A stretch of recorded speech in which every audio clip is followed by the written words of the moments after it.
আসসালামু আলাইকুম। কেমন আছেন সবাই? গরুর মাংসের সাদা ভুনা বা রেজালা যে যেটাই বলে থাকেন না কেন, রান্নাটা কিন্তু খুবই দুর্দান্ত হয়, খুবই মজার খেতে হয়। লাইফের ফার্স্ট আমি নিজে রান্না করছি এটা। এর আগে আমি কখনো নিজে রান্না করিনি, খেয়েছি অন্যের হাতে। যাই হোক, ১ম রান্নার অভিজ্ঞতা কেমন ছিল সেটাই শেয়ার করছি আপনাদের সাথে। গরুর মাংসের মধ্যে আমি নিয়ে নিয়েছি কাঁচা মরিচ এবং পেঁয়াজের আধা বাটা করে নেওয়া যে পেস্টটা ছিল, তারপর দিয়েছি আমি আদা, রসুন এবং জিরার পেস্ট। সাথে ছিল আস্ত গরম মসলা, ছিল হচ্ছে মাংসের মসলা, ধনিয়া এবং জিরার যেই গুঁড়া মসলা সেইটা। ২ টা কাঁচামরিচের সাথে দিয়েছি। সাথে কিন্তু আমি বেরেস্তার যেই তেলটা ছিল সেটাও ঢেলে দিয়েছি। স্বাদমতো লবণ দিয়েছি। এখন আমি আগে থেকে ভেজে রাখা বেরেস্তার অর্ধেকটা এখানে দিয়ে দিব। বাকি অর্ধেকটা আমি রান্নার শেষে অ্যাড করব। আস্ত গরম মসলার মধ্যে কিন্তু ছিল হচ্ছে সাদা এলাচ, কালো এলাচ, দারচিনি, লবঙ্গ, ছিল স্টার ইনিংসের একটা পাপড়ি, তারপরে ছিল হচ্ছে তেজপাতা।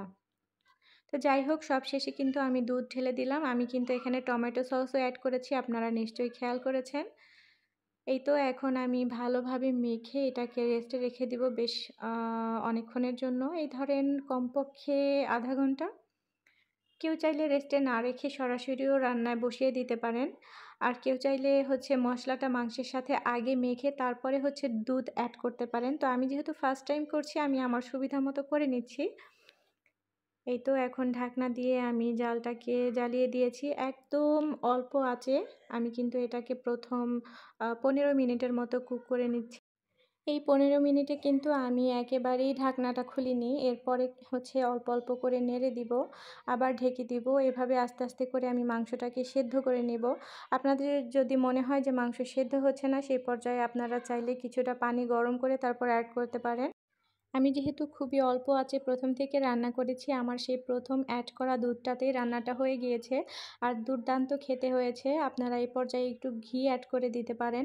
আমার মনে হয়েছে যে না, ঘি অ্যাড করার প্রয়োজন নাই। এমনিতেও দুধে রান্নাটা করেছি, খুবই ভালো একটা ঘ্রাণ এসছিল।